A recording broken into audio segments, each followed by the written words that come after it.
Terima kasih. Assalamualaikum warahmatullahi wabarakatuh. Salam. Marilah kita panjatkan puji syukur kehadirat Tuhan Yang Maha Kuasa karena pada hari ini masih diberikan kesehatan dan panjang umur. Yang kedua, terima kasih kepada rekan-rekan media. Sangat luar biasa dukungan kalian kepada tim 9 utamanya terkait dengan penanganan perkara X Jampisus terus berlanjut. Bahkan sesuai dengan penyerahan 3 perkara dari penyidik Polda dan Kortas, kami pelajari hampir 2 minggu sampai hari ini, mungkin keluar lebih. Kami tetap bekerja dari segi teknis, mengasesmen seluruh alat bukti yang ada, mengasesmen barang bukti yang ada. Kebetulan kita ketahui bersama barang bukti yang telah diketemukan itu di ujung, sehingga belum ada saksi yang diperiksa waktu itu. Tetapi akhirnya pada tanggal 20 kemarin kita menerbitkan Sprindik nomor 3 terkait dengan dugaan tindak pidana TPPU. Dan seharusnya pada tanggal hari Rabu kemarin X Jampisus harusnya diperiksa sebagai saksi. Nah, di titik ini nanti mohon jangan ada bias disampaikan kok menjadi saksi. Karena ada sprindik baru untuk kebutuhan pemeriksaan, sehingga kita pastikan sesuai dengan putusan MK 21/2014 harus diperiksa lebih dulu. Demikian juga praktek peradilan setelah KUHP yang ada, ternyata ada putusan pra peradilan di Kupang bahwa siapapun harus diperiksa, dan tiba-tiba ditentukan statusnya yang berbeda, maka penetapannya tidak sah. Nah, kemudian yang kedua, pada hari ini yang bersangkutan kita panggil kembali. Yang pertama tidak hadir, yang kedua hari ini.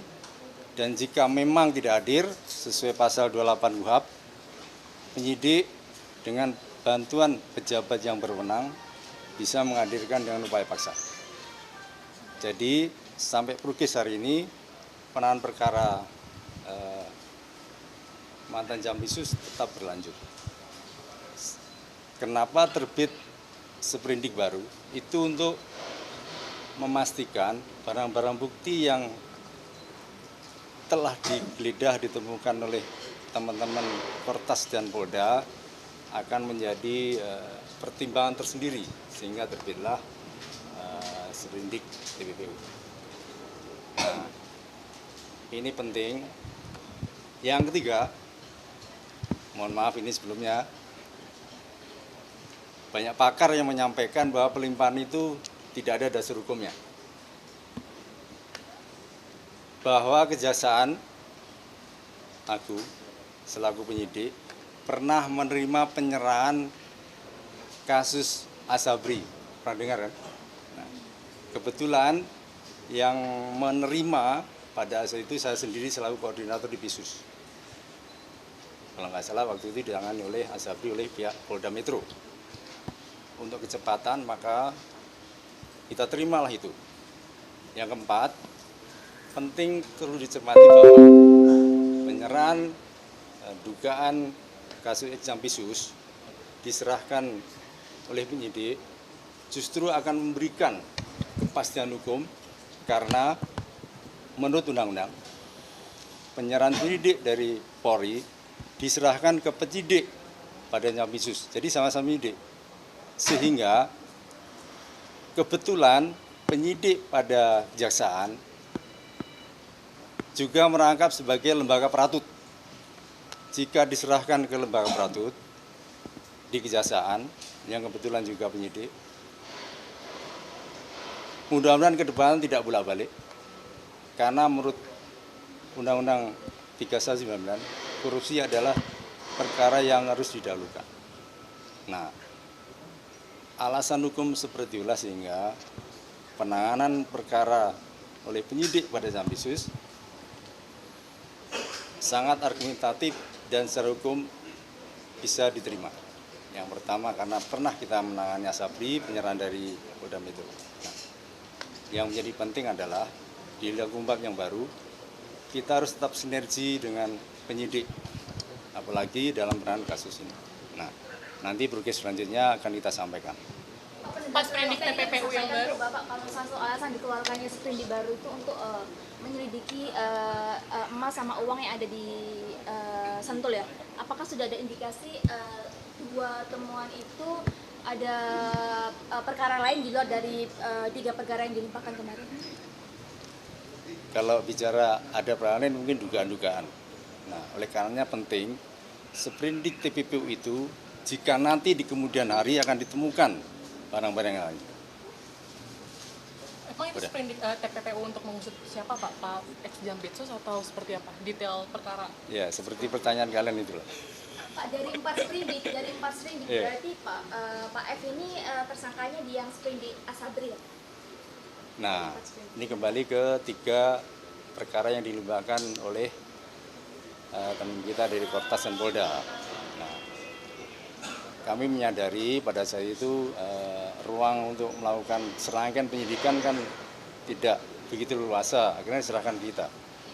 Setelah kita asesmen 3 perkara itu, agar menjadi terang, kita kolaborasikan dengan barang bukti yang ada. Nah, akhirnya dengan perkara itu kita sinergiskan alat buktinya biar perkaranya menjadi terang dan di penyidik kejaksaan akan lebih leluasa mengembangkan, maka terbitlah sprindik TPPU. Nah, bisa jadi dugaan-dugaan itu ke depan jika ada ditemukan mungkin dalam penggeledahan mungkin ke depan bisa digunakan ini. Bapak, untuk pemeriksaan Pak Febri sendiri dilakukan tetap di Gedung Bundar atau seperti apa Pak? Nanti akan dilakukan di gedung utama Kejaksaan Agung. Rencana pemanggilan Pak, rencana pemanggilan jam berapa? Kalau rencana panggilan kan jam 9. Nah, nanti kita tunggu beliau hadirnya jam berapa. Hingga saat ini belum datang ya Pak? Belum. Pak, tapi pemeriksaan Pak Febri sebagai tersangka itu sudah pernah dilakukan ya Pak? Atau Tersangka yang dari yang Kejaksaan Asabri belum. kasus? Itu dari kepolisian. Oke, berarti belum ada sebagai tersangka setelah dilimpahkan Dari perkaranya ke 4 kejaksaan. sprindik itu Pak yang dikeluarkan kejaksaan berarti kan statusnya belum? Ya belum. Makanya kan saya sampaikan. Untuk kepentingan hukum harus diperiksa yang bersangkutan dulu sebagai saksi. Jadi semua dari 4 sprindik Masih masih saksi jadi semua ya Pak? Iya, sementara ini. Oke. Kecuali belum yang ada ditetapkan oleh Iya, kepolisian. siapa? 3 sprindik yang awalnya itu juga sebagai saksi Pak, pemeriksaan pertama ini. Belum ada yang tersangka. Apakah pemeriksaan ini untuk sprindik yang nomor 4 saja atau keempatnya Pak? Sementara yang nomor 4 sambil jalan yang 3. Sebagai saksi? Yang satu kan udah tersangka. Oke. Dugaan Asabri dan TPPU. Dari teman kita penyidik sudah tambah tersangka. Nah, yang ini perlu ditegaskan lagi, mengapa waktu itu diserahkan perkaranya ke sini, kita undang dia sebagai tersangka, karena berkasnya sudah kita terima. Nah, karena subjek hukum yang diserahkan adalah subjek hukum perorangan, maka harus diperiksa. Persis masih seperti sangka merujuk pada sprindik dari Kortas.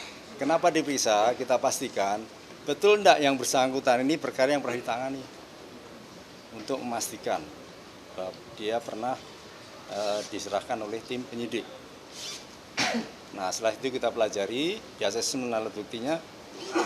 Dari 3 perkara itu kan ada TPPU-nya semua. Bisa jadi TPPU yang kita terbitkan ini akan masuk ke sini nanti. Berarti untuk hari ini statusnya saksi ya Pak? Iya. panggilannya. Iya. Pak, berarti tapi kalau Dodito kan kemarin sempat pakai Rompi. rompi pink. Nah, itu gimana Pak? Apa masih saksi apa tersangka? Itu perkara dari Kortas kan. Untuk perkara yang ini masih saksi. Tapi kemarin dia sudah hadir. Pak, Hari Rabu kemarin. pemeriksaan yang kemarin Pak Febri kan alasannya alasan kesehatan. Iya. Boleh diinformasikan lebih lanjut alasan kesehatan itu sakit yang seperti apa Oh, ya? Pak? tanya yang bersangkutan karena itu apa, termasuk privasi. Berarti proses etiknya menunggu pidananya. Iya, iya. Pak, dari kemarin kan dengan keterlibatan Pak FA ini kan sampai detik ini pun pihak Kejaksaan Agung belum ada pernyataan permintaan maaf. Apakah sudah ada arahan dari Pak pimpinan Pak JA itu untuk menyampaikan permintaan maaf atas keterlibatan Pak FA ini karena adanya dugaan lalai hingga akhirnya terlibat dalam kasus korupsi? Itu untuk selanjutnya nanti saja ya. Mohon maaf semuanya karena kita masih ada acara lagi. Pastinya akan kita sampaikan progresnya. Termasuk yang kemarin sudah kita sampaikan press release secara tertulis. Intinya kita tetap menangani secara profesional, sinergis dengan Polda, Kortas. Bahkan kemarin ada supervisi dari KPK juga, Komisi Kejaksaan. Gitu. Pak, untuk hari ini apakah cukup ada ya? fakta baru atau dari yang diberi dari dasar pemeriksaan pada hari ini, Pak? Udah cukup ya, itu nanti aja. Nanti kan dia yang bersangkutan Febri dipanggil. kenapa nggak pernah kelihatan? Oke rekan-rekan, karena acara mau lanjut sesuai Iya. kesepakatan Nanti udah lebih tunggu dari perkembangan aja. Ini berapa kali mangkir baru dijemput paksa, Pak? Kalau pasal 28 KUHP, sekali dipanggil nggak datang, silakan. Yang kedua, karena sudah diprogram panggilan kedua datang, penyidik apa namanya memohon bantuan kepada pejabat yang berwenang untuk menghadirkan. Itu Silah. waktunya, temponya berapa lama Pak?